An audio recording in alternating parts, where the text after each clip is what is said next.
Hello students, last video में मैंने आपको माइक्रो प्रोसेसर 8085 माइक्रो प्रोसेसर का फंक्शनल ब्लॉक डायग्राम बता दिया था कि 8085 माइक्रो प्रोसेसर का फंक्शनल ब्लॉक डायग्राम कैसा होता है। आपने ये देख लिया था। इसके हर एक यूनिट को हमने डिटेल में स्टडी कर लिया था। अब ये जो आपका 8085 माइक्रो प्रोसेसर है, ये एक्चुअली में आता है आपका एक चिप के फॉर्म में। तो उस चिप के अंदर आपकी टोटल 40 पिन्स होती हैं। तो ये है 8085 माइक्रो प्रोसेसर का pin diagram. Total 8085 micro processor में कितनी पिन्स होती हैं? 40 पिन्स होती हैं आपके 8085 माइक्रो प्रोसेसर के अंदर। अब ये जो आपने 40 पिन्स होती हैं, वो 20 पिन्स आपकी इस साइड है, 20 पिन्स आपकी इस साइड है। तो टोटल 40 पिन्स हो गई।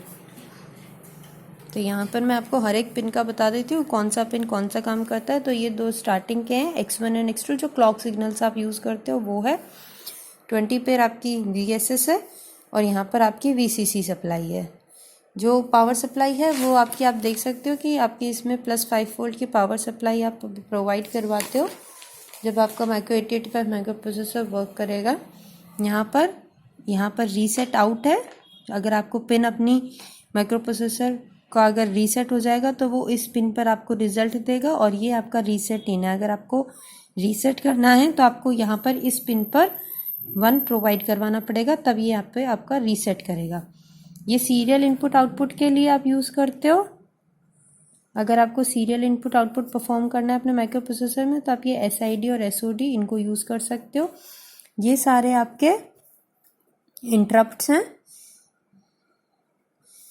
यहाँ पर ट्रैप, RST 7.5, 6.5 ये इंटरप्ट, और ये इंटरप्ट का एक्नॉलेजमेंट। अगर आपका इंटरप्ट आया है तो उस इंटरप्ट का एक्नॉलेजमेंट इस 11 नंबर वाली पिन पर आपको मिलता है। तो ये सारे आपके इंटरप्ट्स हो गए। उसके बाद ये आपकी एड्रेस और डेटा बस है।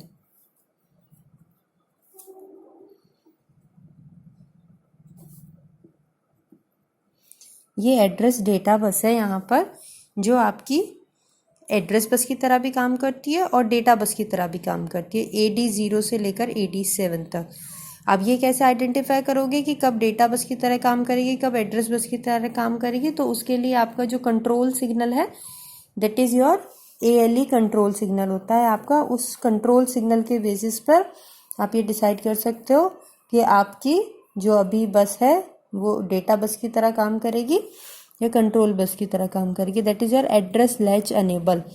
इस सिग्नल के बेसिस पर आप ये आइडेंटिफाई कर सकते हो कि किस तरीके से अभी आपकी बस काम कर रही है। आप यहाँ देख सकते हो A8 से लेकर A15 तक ये आपकी एड्रेस बस है।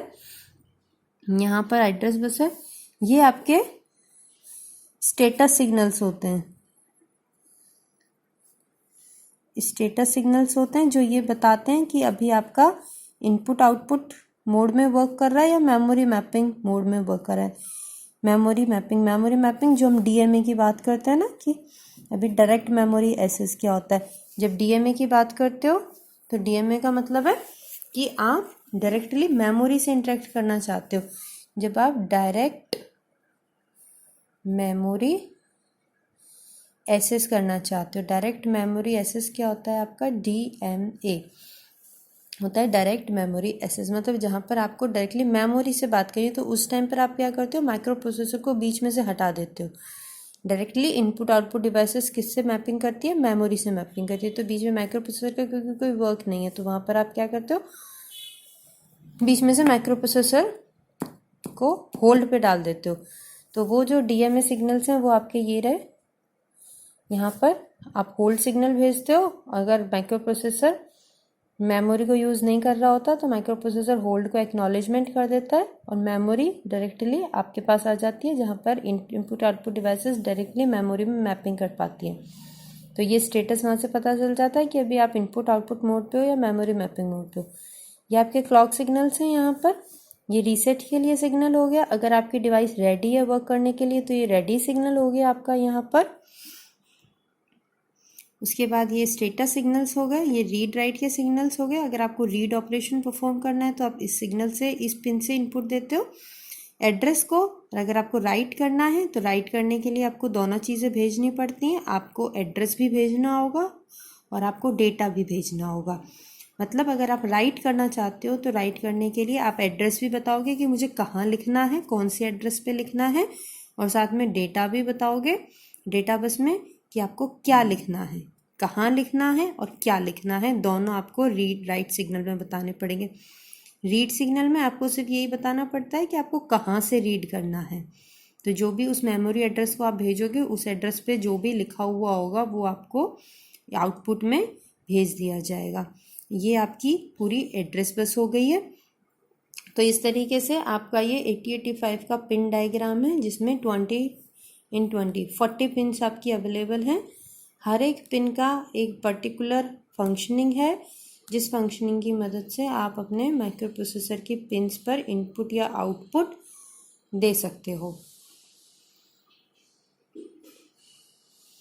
जब आप बात करते हो 8085 माइक्रो प्रोसेसर की तो 8085 माइक्रो प्रोसेसर में ये तो सारी हो गए आपके, और जो फ्लैग रजिस्टर की मैंने आपको बताया था वो फ्लैग रजिस्टर आपका वो भी आपके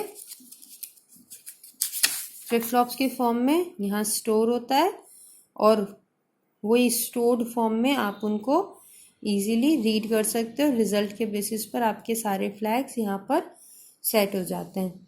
अब जो नेक्स्ट है, नेक्स्ट क्या है आपके इसमें जो भी आपकी यूनिट्स आपने देखी थी आपके फंक्शनल ब्लॉक डायग्राम के अंदर, फंक्शनल ब्लॉक डायग्राम के अंदर जितनी भी यूनिट्स थे उन सारे यूनिट्स के बेसिस पर आपके 8085 माइक्रो प्रोसेसर के अंदर क्या क्या फंक्शंस, कौन कौन से इंस्ट्रक्शन सेट आपके पास अवेलेबल हैं और कौन कौन से आपके माइक्रो प्रोसेसर के अंदर एड्रेसिंग मोड्स अवेलेबल हैं, उसके बारे में हम नेक्स्ट वीडियो में बात करेंगे।